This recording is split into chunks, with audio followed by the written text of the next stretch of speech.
प्यारे बच्चों, हम लोग सामान्य विज्ञान कक्षा 7वीं के अ, दूसरे पाठ अर्थात वनस्पति, उसकी रचना और कार्य इसको पढ़ रहे हैं।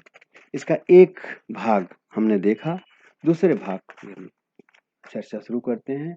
अर्थात दूसरे भाग में सबसे पहले आता है, उस दिन हम लोगों ने मूलांकुर से बनने वाले जड़ और दोनों जड़ों के प्रकार के विषय में जानकारी प्राप्त की। एक थी मूसला जड़, दूसरा तंतुमय जड़। दोनों जड़ों के बारे में हम लोगों ने जानकारी प्राप्त की। अब आते हैं जमीन से, पौधे का जमीन से ऊपर का भाग अर्थात वनस्पति का जमीन से ऊपर का भाग, उसको कहते हैं तना। तना कहते हैं। अब एक आकृति देख रहे हो, इस आकृति को अपनी पुस्तिका में बना लोगे, इसका बड़ा अच्छा सा नामांकन करोगे। आकृति बनाना यह विज्ञान विषय में बहुत आवश्यक होता है। अर्थात आकृति बनाने में जितने पारंगत होगे, विषय को स्पष्ट करने में उतना ही समझदार और अच्छा ज्ञान तुम हासिल कर पाओगे। अब इसमें देख रहे होगे तो जो तना होता है, इसमें मुख्य रूप से दो बातें होती हैं। एक तो गांठें होती हैं और दो गांठों के बीच में पर्व होता है। ऐसा कह सकते हैं, दो पर्वों के बीच में गांठ और गांठों के बीच में पर्व। गांठ को स्पष्ट रूप से देखने के लिए अगर तुम ध्यान दो तो गन्ने की गांठ एकदम स्पष्ट दिखाई देती है।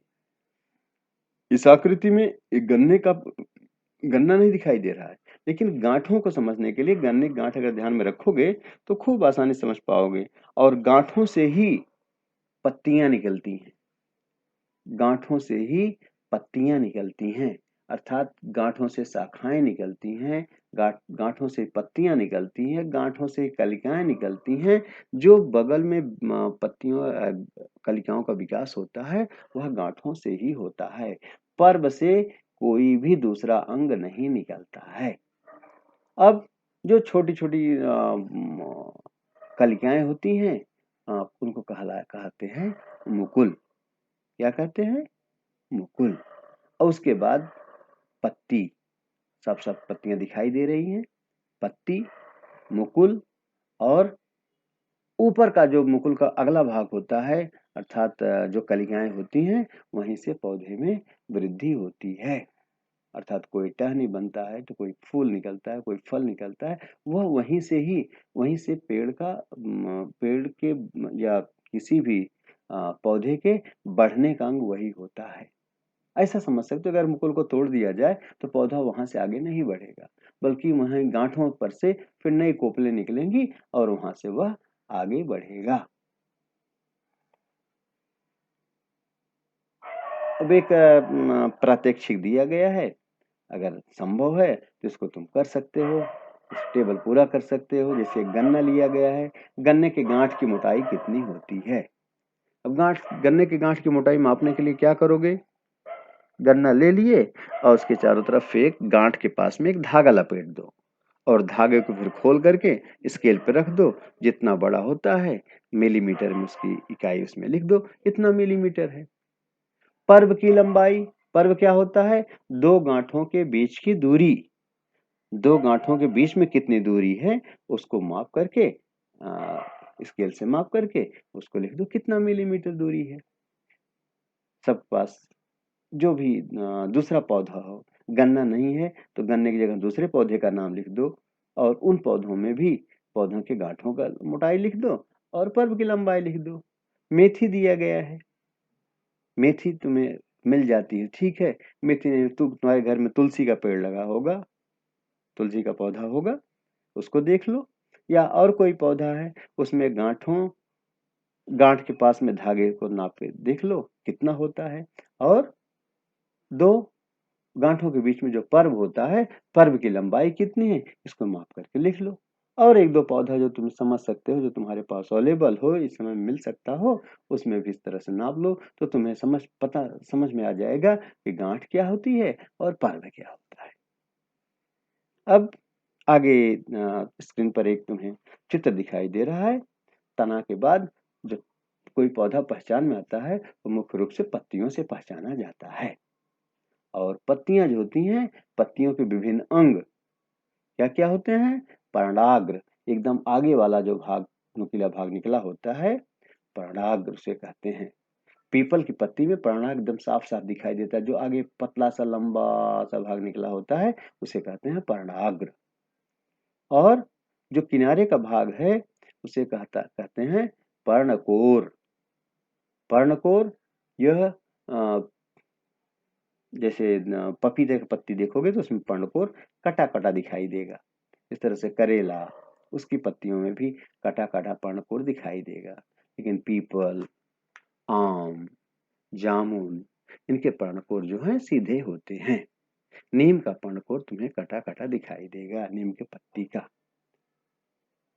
उस तरह से शिराएं होती हैं पत्तियों में, अर्थात पत्तियों में एक मुख्य मध्य शिरा होती है, उसके बाद छोटी छोटी शिराएं पूरे पर्णकोर तक फैली हुई होती हैं।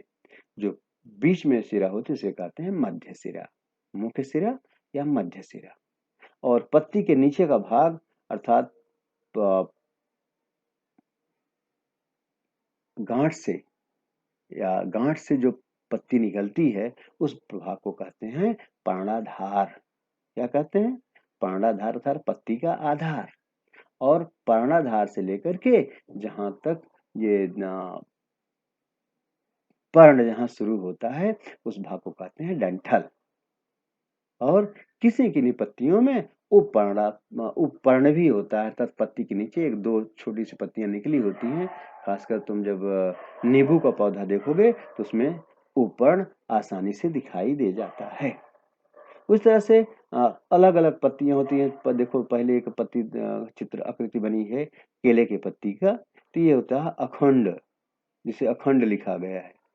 अर्थात इसको जो है इसका सिरा विन्यास देखोगे एकदम पैरेलल समानांतर सिरा विन्यास होता है।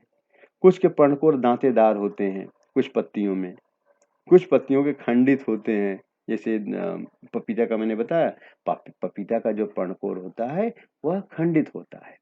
इस तरह से विभिन्न प्रकार की पत्तियां पाई जाती हैं। और इस पूरी पत्ती का जो लंबा चौड़ा सा भाग दिखाई देता है इसे कहते हैं पर्णपत्र। क्या कहते हैं? पर्णपत्र। जो भी अभी हमने तुम्हें समझाया, पर्णाग्र, डंठल, पर्णाधार, उपपर्ण, जिनमें ये सब बातें होती हैं उन्हें कहते हैं सरल पत्ती।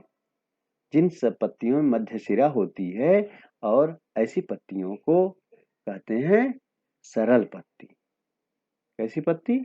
सरल पत्ती। तो पत्तियों के दो प्रकार ऐसा है, इसको समझ लो। एक होती है सरल पत्ती और एक होती है संयुक्त पत्ती। सरल और संयुक्त पत्तियों के दो प्रकार होते हैं। तो अभी जो आकृति देखा आपने वो सरल पत्ती का आकार दिखाई दिया, जिसमें आम, पीपल, जामुन, बरगद, पपीता, ये सब सरल पत्तियों के उदाहरण हैं, अर्थात ये सब सरल पत्तियां हैं। अब दूसरी प्रकार की होती है संयुक्त पत्तियां। अब संयुक्त पत्ती में देखो तो जो गुलाब, नीम, धनिया, इन सब में जो पत्तियां होती हैं इनकी शाखाओं का निरीक्षण करोगे तो जो गुलाब की पत्ती लो, गुलाब का फूल जरूर तुमने देखा होगा और उसके सब पत्तियां भी लगी होती हैं। उन पत्तियों को देखोगे तो अगर कहा जाए एक पत्ती निकालो इसमें से, तो एक पत्ती वह होती है जो डंठल से लगी हुई होती है।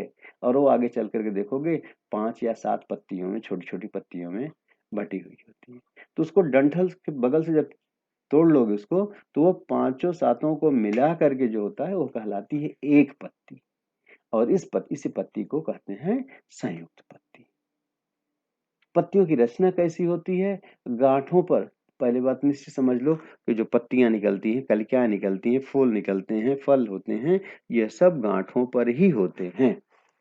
और गांठों पर पत्तियों के निकलने का एक क्रम होता है। गांठों पर पत्तियों को निकलने का एक क्रम होता है। अर्थात जैसे देखो, एक है एकांतरित पत्ती। एकांतरित पत्ती क्या होता है? गांठ पर एक तरफ बाईं तरफ अगर एक पत्ती निकली है तो अगली गांठ पर दाईं तरफ निकलेगा, फिर अगले गांठ पर बाईं तरफ, फिर अगली गांठ पर दाईं तरफ। इसे कहते हैं एकांतरित क्रम। और दूसरा होता है एक आवर्ती क्रम, अर्थात गांठों पर ही दोनों तरफ साथ साथ पत्तियां निकलेंगी, बाएं भी दाहिने भी, फिर दूसरी गांठ पर भी बाएं भी दाहिने भी। इसे कहते हैं आवर्ती क्रम। और सम्मुख, आमने सामने जब पत्तियां निकलती हैं। आवर्ती क्रम उसके भी कहते हैं। आवर्ती क्रम में कैसा होता है, क्रम से एक अ, जिस जहां पत्ती निकली है उसके ऊपर दूसरी तरफ पत्ती निकलती जाएगी। और वृत्ताकार क्या होता है, गांठों के चारों ओर पत्तियां निकलती हैं। हाँ, वृत्त के आकार अर्थात चारों तरफ पत्तियां निकलती रहती हैं। इस तरह से पत्तियों की रचना होती है। अब आगे एक देखोगे तो दो प्रकार की पत्तियां सामने दिखाई दे रही हैं। एक पत्ती में जो शिरा विन्यास होता है वह है जालीदार शिरा विन्यास। जो शिराएं फैली हुई हैं छोटी छोटी देखोगे, एक मध्य शिरा बताई गई, उसके बगल में जो छोटी छोटी शिराएं फैली हुई रचना फैली है, इन सब कहते हैं शिराएं। तो उनका शिरा विन्यास देखो, दोनों में अंतर दिखाई देगा। नीचे की जो पत्ती दिखाई दे रही है उसमें जो शिरा विन्यास है वो समांतर है, समांतर शिरा विन्यास। और जो ऊपर वाली पत्ती दिखाई दे रही है वह पत्ती है, उसमें जालीदार शिरा विन्यास कहते हैं। तो जालीदार शिरा विन्यास कौन सी पत्तियों में होता है, जो पत्तियां अभी हमने सब बताया, आम, महुआ, गूलर, बरगद, पीपल, अमरूद, इन सब में जालीदार शिरा विन्यास पाया जाता है। और समांतर किस में होता है, जितने एक बीजपत्री पौधे होते हैं, पिछले इसके पहले भाग में हम लोगों ने बीज पत्र पढ़ा, एक बीज पत्र और दो बीज पत्र। जैसे जड़ों के विषय में जानकारी प्राप्त किया तुम लोगों ने कि जो एक बीज पत्र वाले पौधे होते हैं उनमें जड़ें तंतुमय होती हैं और उनको पत्तियों में भी समांतर शिरा विन्यास होता है। जैसे गेहूं, जौ, मक्का, ज्वार, बाजरा, केला, इन सब की पत्तियों में समानांतर शिरा विन्यास होता है। अर्थात उनकी पत्तियों थोड़ा सा पकड़ो अगर फाड़ोगे एकदम सीधा सीधा फट जाती है, मध्य शिरा तक चली जाएगी। लेकिन जिसमें जालीदार शिरा विन्यास होता है उन पत्तियों को फाड़ोगे तो सीधा सीधा नहीं फटेगा बल्कि तिरछा फटेगा। इस तरह से हम आसानी से जालीदार शिरा विन्यास और समांतर शिरा विन्यास वाली पत्तियों की जानकारी ले लेते हैं, मिल जाती है। ये ध्यान दो कि जितने भी द्विबीजपत्री पौधे होते हैं उन सब में जालीदार शिरा विन्यास होता है। अब देखो एक काम दिया गया लॉकडाउन के समय, तुम इसको बड़ी आसानी से कर सकते हो। तुम्हारे आसपास में अगर कहीं पीपल की पत्ती मिले, पीपल का पेड़ हो, पीपल की एक पत्ती ले लो और उस पीपल की एक पत्ती को किसी प्लेट में पानी डाल करके उसमें उसको भिगो दो और 10-15 दिन से उसे पड़े रहने दो। 10-15 दिन पड़े रहने के बाद उसको जब निकाल के जो खाओगे तो देखोगे उसमें सब जालीदार तुम्हें रचना दिखाई देगी। इसको सब लोग अपने घर पर अवश्य करो और जब विद्यालय खुलेगा तो हम इस पर चर्चा करेंगे। और एक पत्ती, कम से कम एक पत्ती, दो पत्ती ले लो और उसको पानी में भिगो दो, छोड़ दो। कुछ दिन बाद पानी में क्या होगा, उसमें उसका हरा भाग जो रहेगा वो सड़ जाएगा, उसमें जाली जाली जो है वो बची रहेगी और बड़ा सुंदर सी एक पत्ती तुम्हें निकलेगी। फिर इसकी चर्चा हम कक्षा में करेंगे, तो इसको सब लोग जरूर करोगे। समझ समझ गए ना?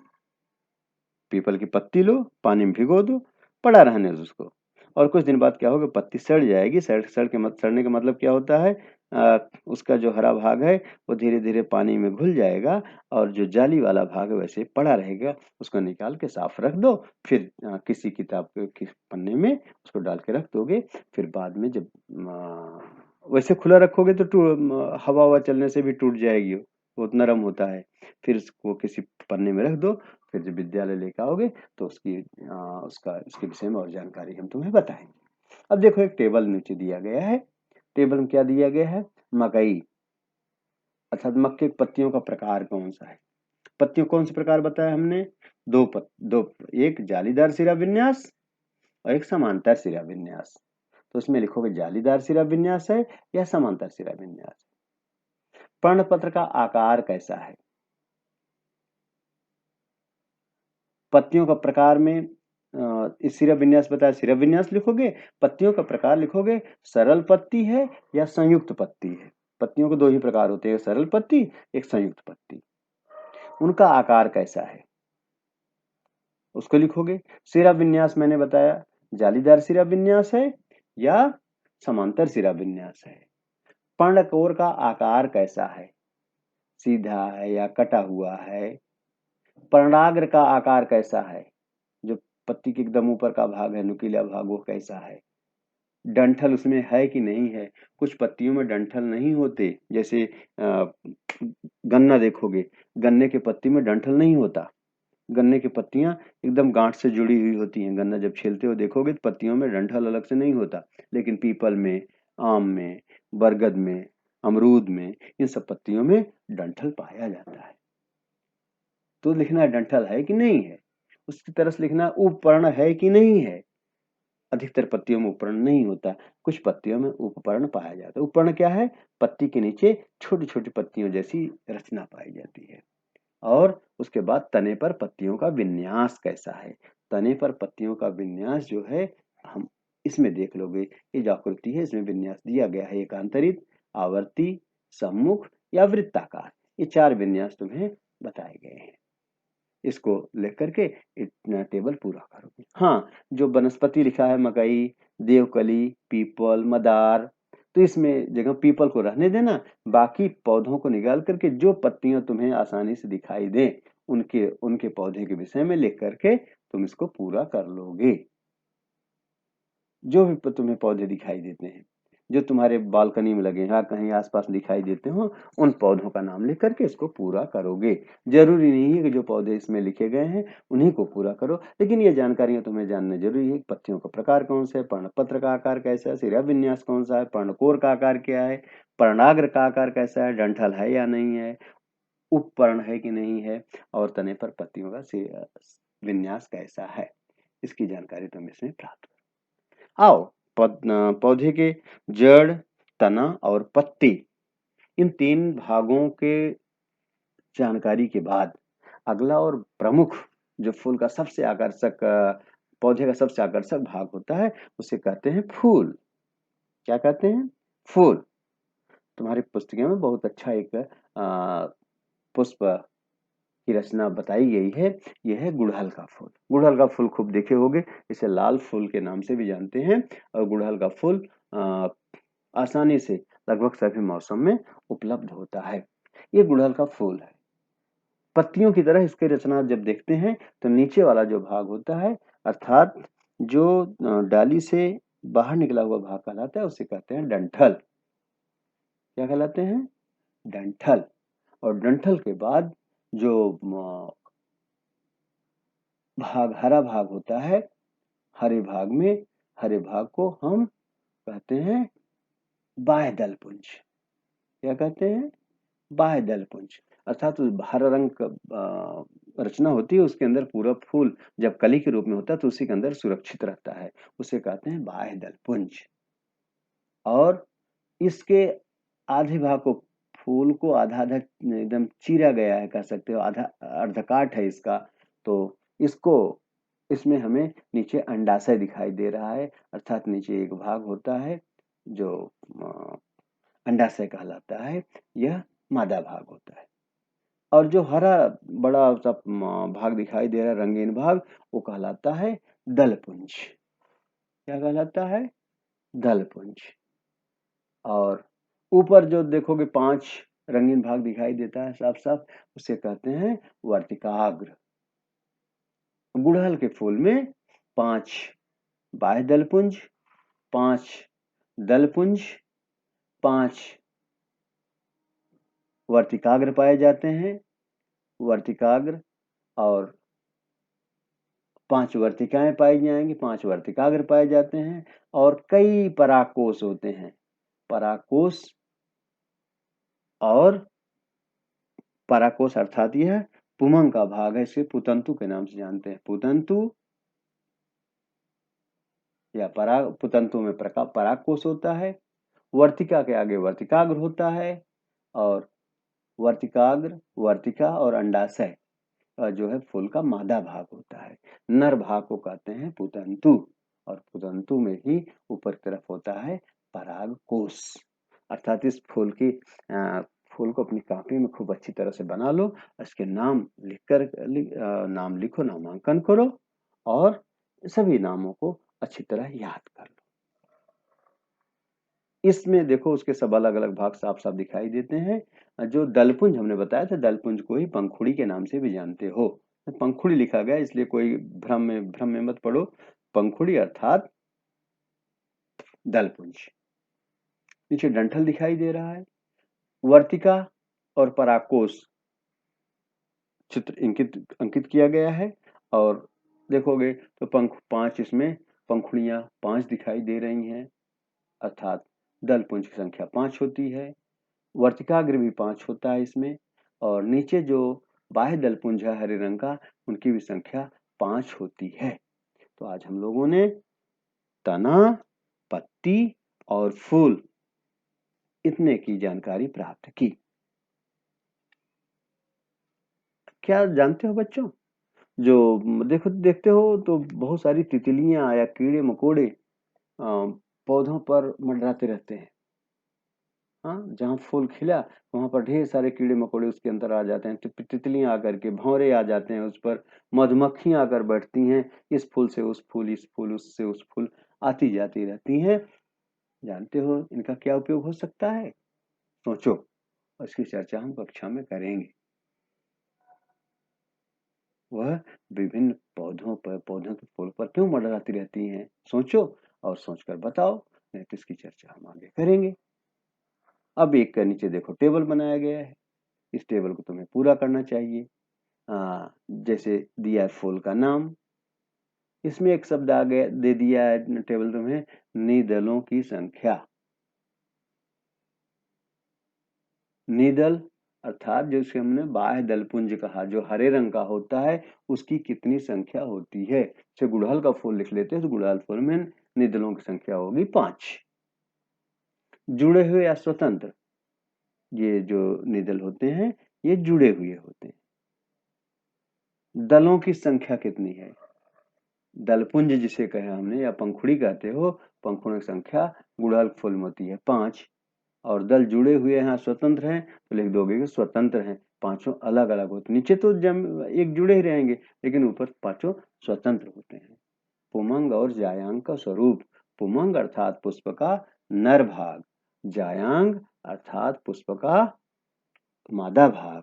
तो नर और मादा भाग जब होते हैं उनके ही संयोग से परागण होता है, अर्थात परागकोश से परागकण जब वर्तिकाग्र तक पहुंचता है तब परागण होता है, और परागण से ही अंडाशय में नीचे अंडे बनते हैं, जो आगे चल करके जिनसे बीज और फलों का निर्माण होता है।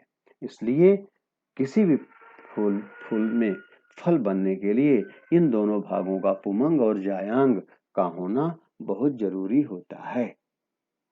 आज हम इसकी यहीं तक चर्चा करेंगे। इसके आगे भाग अर्थात फूल के भाग, जो महत्वपूर्ण भाग होता है फल और बीज, फिर इसकी चर्चा हम अगले भाग में करेंगे। आशा है आप लोगों ने इसको अच्छी तरह समझा होगा। जड़ पहले भाग में बताया गया था, इसमें हम लोगों ने तना, पत्ती और फूल इसके विषय में आज जानकारी प्राप्त की। बहुत बहुत धन्यवाद। पाठ पूरा हो जाएगा, तुम्हें इस पर आधारित बहुत सारे प्रश्न दिए जाएंगे, इसलिए इसको इस YouTube पर जाकर के इसको अच्छी तरह से सब्सक्राइब करो, और अच्छी तरह से इसको जितनी 2 बार 3 बार पढ़ोगे, 3 बार ध्यान से सुनोगे, देखोगे तो तुम्हें पाठ स्पष्ट हो जाएगा। आज बस इतना ही। इसके आगे का जो भाग होगा उसकी चर्चा हम फिर करेंगे। धन्यवाद।